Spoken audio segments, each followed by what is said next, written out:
You see, after a while, after many years of sitting talking to yourself in a device, you become more relaxed, more at home. You become more accepting of the body and mind and life and how nonsensical it is and how contradictory you speak and how um, everyone is trying their hardest to, every single human body is trying their hardest, well, every single human mind, every single human body is here to live and organically be here and die. But every single mind is trying their hardest to make something out of this short um, period of being a human, a momentary experience. And when that experience becomes the most, the heightened, the most ultimate, the most godly experience, that moment of liberation, that moment of revelation, that moment of freedom, that moment of peace, that moment of tranquility, that moment of deep, deep, profound conscious being. It's really all over. In a sense, for the mind, for that seeking mind, it's done its job. It's taken you to that original birthplace that you that Rumi eloquently speaks about, And there's a manic spell once you come to terms, once your body and your mind start beginning to descend and ground onto this planet. The coming to terms is quite incredibly diversely contradictory. And of course, there are great speakers like Alan Watts, Osho, Jiddu Krishnamurti, um, Ananda Myanmar, Neem Karoli Baba, Sri Narsargada Maharaj, Muji, Gangaji Anjashante, Rupert Sheldrake, Robert Shearer. They're all great in confirming. Eckhart Tolle, of course, one of the most incredible, important speakers for myself to compare what you experience, to help you come to terms with this, you see. And all of this is a coming to terms with this being your last life. I'm not saying this speaker's not saying that there is reincarnation for you or for anyone, that there is a heaven or hell for you, for anyone. The realization reveals that this is heaven and it can be hell, you see. And if you overcome this idea of being a human, idea of just being a temporary, mortal, insignificant body, you realize that the transcendence is not to go somewhere spiritual, not to go to another dimension, not to go into another domain, another universe, another galaxy, a higher place towards God. The realization is that you seek to the highest that you can that any spirit or soul can seek to, that Christ speaks about, and that what comes next is absolute death, as whatever death is. You see, whether it's darkness, whether it's Stephen Hawking's theory about this little pinprick projecting out, and you are out in this projection as a simple body, and you crawl your way back in, and eventually you get back into that pinprick and you spend your remaining infinite, whatever time is, existence in this. Is it darkness or can it be light, you see? But it matters not. There's no more me, no more Graham, no more Popsy, no more person, no more samsara, no more nirvana, no more enlightenment, no more awakening, no more pain, no more suffering, no more pleasure, no more experiencing. That's the outcome, you see. So this 7 year spell of speaking is just you is a kind of therapeutic way of accepting that it's all over once this initial or this final body takes its resting place. And it is with unbelievable gratitude that some of the regressions, some of the, the, the revelation of meeting this one moment, this God, this consciousness, this incredibly ultimate, overwhelming, whatever it is that it takes away any ideas or any concepts that there is anything other than that. And there is only that. And I am, whether in a body, out of a body, whether a soul, whether a spirit, that. But that, in its truest sense, is death. If you want to call it death, infinite, no more experience, no more being here.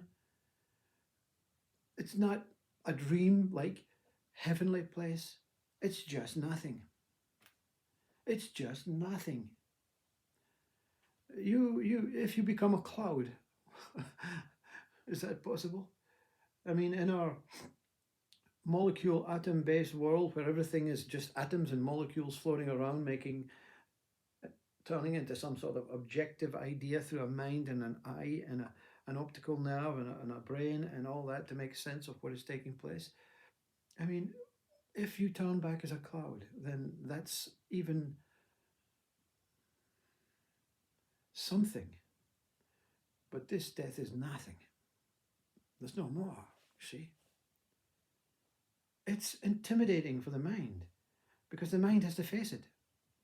It's not intimidating for this one's mind. This mind has already faced it, died, and came back with some sort of gratitude and some holiness and some sort of connection with Christ and Buddha and Ramana and God and spirit and soul. But it's the idea that any of these videos up to now have been giving you anything, the listener anything, is completely deluded on this mind state because it's just a confirmation. It's just a regression, just a therapeutic psychoanalysis of coming back down to earth and then on this final earth to convey so much gratitude and extremely love for being here, for being alive, for giving this the final life, the final opportunity to overcome this nonsense, this consciousness losing its own grip on its own self and having to reveal a world like it is right now, where there's wars and feuds and disease and incredible greed and sophisticated power and love in a very nonsensical way, and a highly sexual and devious and manipulating and personal egoistic life. No one is exempt. The speaker, any saint that says, I have always been a saint since the day I was born. In every life I was a saint. I did good all the time, because that's not the way it is for mind. So it is with absolute gratitude, but also a acceptance that whatever this death comes, it's so worth it, you know. It's been so worth it.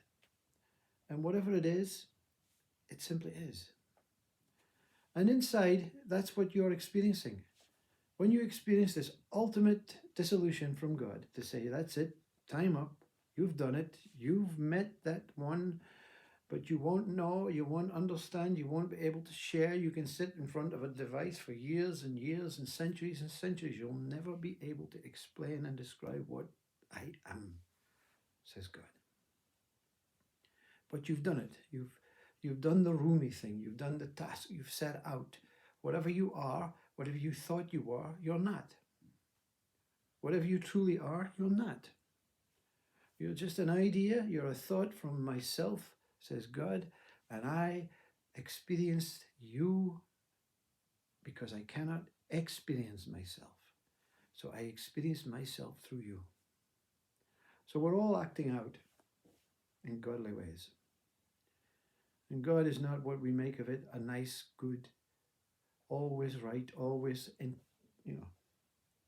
positive guy or female. It's just a contradiction. It's just life changing. It's just life passing. It's life. It's like the wind. It cannot flow directly where there's trees in the way. It bounces off. It deflects. It creates so much harm to itself. It creates so much love. It creates so much ways of getting by and getting around and getting through the trees. It creates so much different kinds of qualities. That's what we are. We're a differing quality, experiencing our differing self. And that's the best way to describe what we are. We're just a differing quality trying to describe and understand our differing self. And when you do, when you get to the point where you actually go to that place where Rumi speaks about, everything is revealed.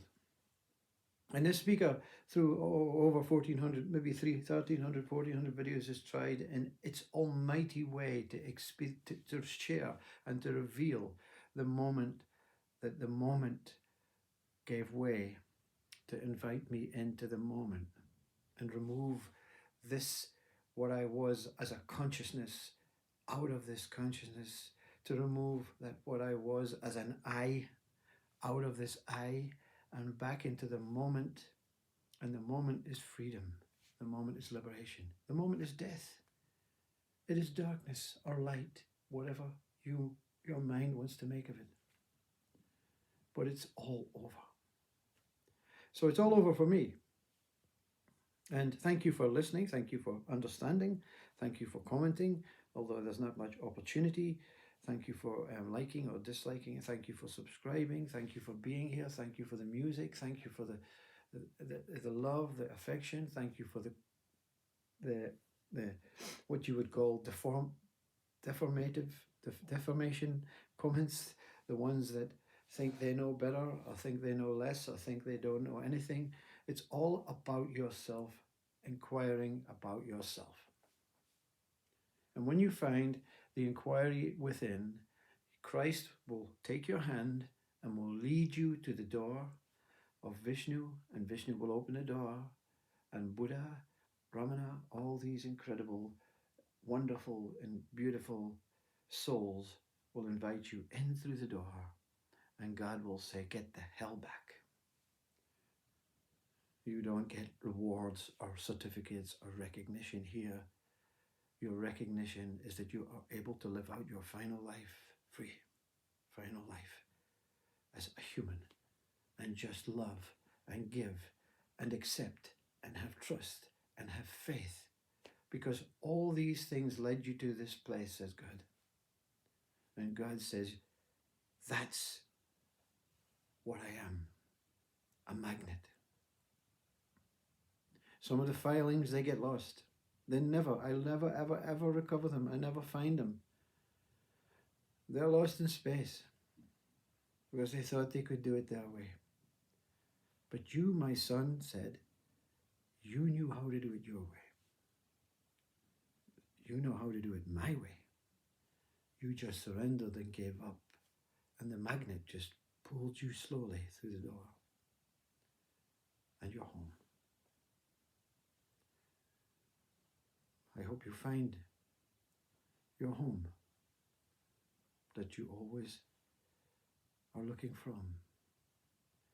And that this last 15 minutes really is sharing about that encounter with God that I can no longer share or speak about.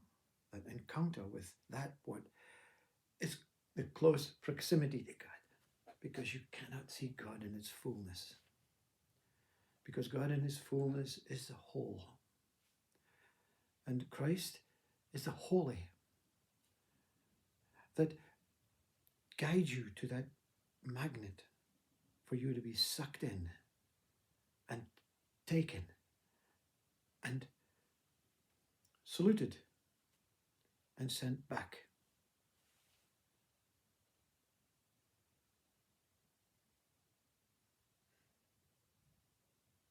for the final time. Love you. God bless you. It's been great. Technology has given a device, a mirror. Because what you'll find with all these videos is there are 3 or 4 videos, and they are inclusive of this one moment, or the mirror. And you'll find that the mirror and the one moment are same. And this is a deflective and reflective opportunity to speak to yourself, to get to know yourself, and to try and understand what this God was really, really trying to convey. And you can't pass on what God is trying to convey to you, the listener. You can only find God yourself and see what God is conveying to you. And I look forward to hearing 7 years of your story, of your mystery, of your magnitude, of that meeting, of that encounter when the door opened and I was looking from the inside. I love you. God bless you.